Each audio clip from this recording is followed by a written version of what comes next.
పెద్దపల్లి జిల్లా గోదావరిఖని చౌరస్తాలో సీఎం రేవంత్ రెడ్డి, మంత్రి శ్రీధర్ బాబు, ఎమ్మెల్యే మక్కాన్ సింగ్ చిత్రపటాలకు పాలాభిషేకం చేశారు. ఈ కార్యక్రమాన్ని కాంగ్రెస్ మున్సిపల్ అధ్యక్షుడు కౌంటం సతీష్ ఆధ్వర్యంలో నిర్వహించారు.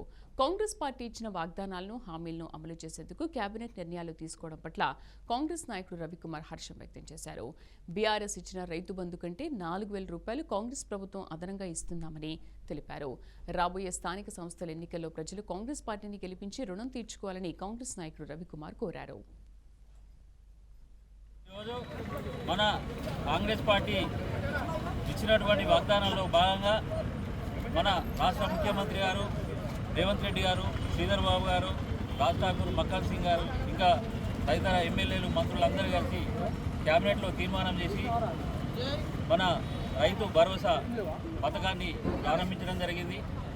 వాళ్ళు టీఆర్ఎస్ వాళ్ళు ఇచ్చిన దానికంటే మనము 4,000 రూపాయలు ఎక్కువ ఇచ్చి రైతులను ఆదుకునే విధంగా మనం ప్రయత్నం చేస్తున్నాం. అదేవిధంగా అది ఒకటే కాకుండా కూడా వాళ్ళకు 500 రూపాయల బోనస్ కూడా ప్రతి పంట మీద మనం కాంగ్రెస్ పార్టీ